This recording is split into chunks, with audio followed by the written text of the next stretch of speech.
Hello everyone, this is ISWARYA Naidu working as Assistant Professor in KGRL College of PG courses. Today I am going to discuss about managerial communication skills subject. In the first topic, managing organization communication. In most business firms, communication goes down from the top and it moves upward, giving some voice to the lower level employees and what they are thinking about their jobs and the company. Here, getting good downward communication is difficult as any executive learns, but whenever we come to upward communication is much more. So downward communication is difficult. When we come to the upward communication, it is much more for the people, and management must arrange for upward communication. Suppose if it is kept informed as how many employees really know about company policies and practices and how they feel about them. Only some people will know about all those things in the company. So for that purpose, the management must arrange some upward communication. By that, the employees can know the policies, company policies and practices, and they can feel about them. And there is one substitute for personal contact by means of interviews and informal group meetings. So for every company there will be a personal contact by means of interviews and informal group meetings. So everything they will inform in the interviews or in the informal group meetings. In communication, what is called for is empathy, which is something more than sympathy. Okay, this is in this chapter it is proposed to study organizational communication. Now we will discuss about importance of organizational communication. Here, effective communication is a lifeblood of any sound organization, and here it is admitted that there can be no organization without communication. It is true, yes or no? Without communication, no organization can run. The importance of communication in any organized is reference with to the amount of time spent by the members of the organization at different levels.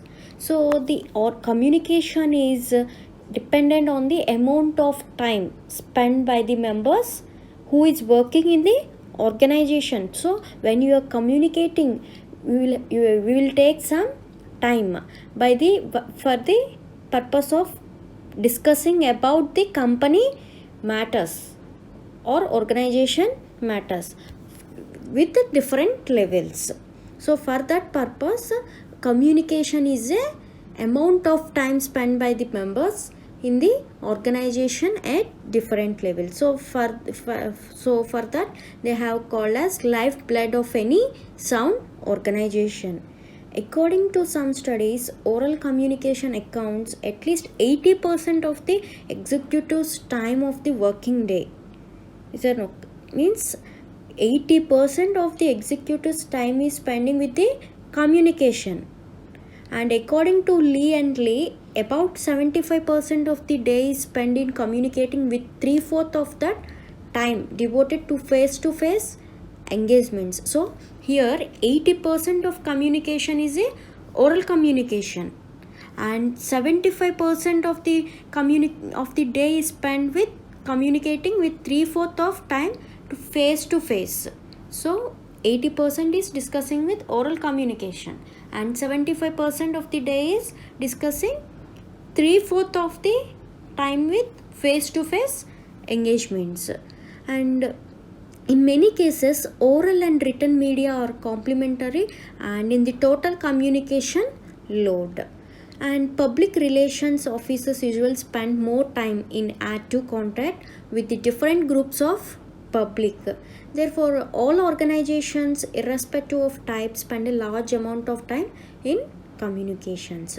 So every organization will spend more time with the communication, because without communicating with the employees or with the managers, with the lower employees, without communication they can't do work. with the help of the communication only they can work effectively in the organization. So therefore all organizations must spend large amount of time in communication, and the distribution of time spent in communication by the supervisors may include telephone meetings, report writing, etc. So all the time in communication maybe in so many types. Here in that we are talking about telephone meetings, report writing. So that communication may undergo by different types, but any type, but it comes under communication. But without communication we cannot run any organization. So this is about importance of organization communication. Now communication is a management tool. Here communication is a tool for management. Yes, it is one of the tool for management, because without communication we can't. So it plays as a weapon for the communication, and communication transfer the message service to management through various functions and have to employ a number of tools and techniques like other disciplines. So here communication means transfer of message from one person to another and through various functions, and the number of employ tools and techniques and like other disciplines. And it is significant to note that various old tools or media of communication, though insignificant, use a number of new tools and techniques have been developed, and once or in addition to them due to technological advancement, this was brought many sophisticated problems, communication problems. So here through media we are getting some communication process.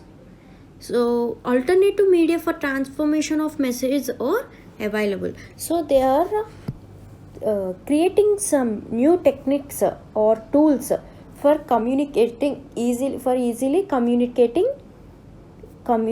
with the employees or managers, anything. But they make a alternative media for transmission of message available. So here the modern mechanical devices, both verbal and written communication, are meant to remove some drawbacks of traditional media by evolving new tools of superior quality and more scientific in nature and use.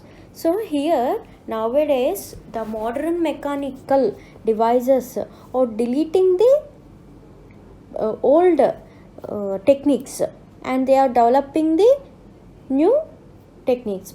By the old techniques they are seeing the some of the drawbacks, and they are creating new techniques. By that the communication will be very superior quality and in very scientific in nature, and it is very used. And here the entire business process may be broadly divided into three areas, that is known as production, finance and marketing. So entire business is divided into three areas, that is first one production, finance and marketing. And this production is concerned with the making of goods or rendering services. So production will come under making of goods or rendering services. Finance functions relate to providing the necessary funds for the activities. Okay, in production we are making some goods, but for making the goods we want some funds. That funds is given by the finance. So production function is to making goods and rendering those services. But here for production the finance function is giving some necessary funds to the activities. By giving funds only we can make a product or good. So production is the first step, and next is the finance. So finance function relates to providing the necessary funds for the activities. And marketing sometimes referred to as distribution, and is considered with the activities from the point of production to the point of consumption. So here marketing means distribution of those goods with the activities and from point of production to the point of consumption. and all these activities necessitate some communication between various channels. So these activities will communicate between various channels, and this marketing involves both internal and external communication. So marketing involves both internal and external communication. So this is about communication is a management tool. Now comes to principles of effective organization communication. Here first one, there must be a clear line of authority running from the top to the bottom of the organization. So authority means to command or to order. So that must be very clear from the top to the bottom of the organization. They should be very clear, and there should not be any partiality in the organization. We should treat all of the people in a equal manner from the top to the bottom of the organization. And second principle, no one in the organization should report to more than one line authority, and everyone in the organization should know to whom he reports and to who reports to him. Okay, that line of that command should be only in one line authority.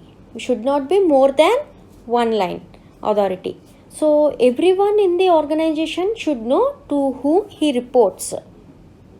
And whenever we are working in an organization, if some employee is giving some report to the person, we have to know to whom he is giving that report and who reports to him, and again who is giving to report him. That also we have to know. That is second principle. And third principle, the responsibility and authority of each authority should be clearly defined, if necessary in writing. So here responsibility and authority of each authority should be clearly, whatever we are authoriting, so we have to clearly define. If they are not understanding, we have to give in a written manner. That is nothing but in a notice.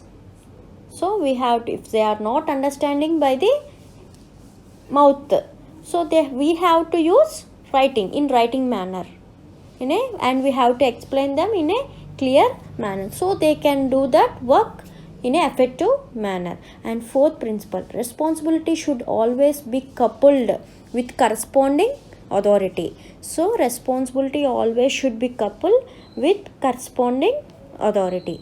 And the responsibility of higher authority for the acts of its subordinates is absolute, and the higher authority acts as a subordinates is the whatever responsibility is given should be very absolute, and the number of levels of authority should be kept in a minimum. Okay, whenever the number of levels of authority you are kept in a minimum, so they can work effectively. If you are giving more number of authority, how they can work? There will be confusion. So here confusion will be arise, and if the work is more, again they have conflicts also will be arise. So for that purpose we have to give number of levels of authority should be kept in a minimum. So, and there is a limit to the number of positions that can be coordinated by a single executive. So here according to the positions we have to give, we have to coordinate, and we have to give a single executive, and we should not create any confusion for the employees in the organization. Only one executive should be communicate, then they can understand what they are going to be communicate. If all executives are giving authorities to the employees, how can they will work? Only one executive should communicate, then they can understand the problem or work whatever we have given or responsibility. Okay, and the organization should be flexible so that it can be adjusted to changing conditions. So every organization should be flexible then the employee will satisfy and the employee will be happy to work. Whenever we are stressing the employee, he cannot work effectively. So always the organization must be flexible and should be adjusted to the conditions. According to the conditions, we have to give some flexibility. Then the employee can work more and more with effective manner. And last principle is the organization should be kept as simple as possible. We have to run in a simple manner. Should not be elaborate. Should not be elaborate. We should be run in a simple manner. So this is about organization structure. So in this chapter, it is proposed to study organizational communication and management aspects of communication. Now we will go for need for organizational communication. Here the employee's feeling that he recognized by others is best built up by a system of communication, participation and teamwork. So every employee is recognized for building up the company. We should have some communication. By communication only we can participate, and by communication only we can form a team. So for everything we want communication. So communication is a two-way exchange of ideas between the labor and management. Here the communication, two-way communication means the communication between labor and management. It means exchange of ideas, thoughts, feelings, everything will come under communication. It is a two-way communication. Here the setting up of such system is not so simple. It is somewhat difficult, and modern studies have shown that old-fashioned method of communication is a one-way handling down of orders from the top, and it was not always effective for achieving a limited purpose. So always we cannot use one way and always we cannot use two way. So here it is the best method is the two-way communication. And there are two major fields of disruption in such a process, and in that communication having several layers of authority, and the net reason often is a fantastic, and it is as a origin, and it comes as a original message. But the very idea of exclusive one-way communication is to man's desire for the esteem of others. So it is about need of organization communication. So according to those conditions, we have to give some flexible to the employees in the organization. And the last principle is the organization should be kept as simple as possible. So whenever we are keeping the organization in a simple manner, and the work also will be in a simple manner. So always we as possible as we have to give in a simple manner, then the organization will be also in a simple manner.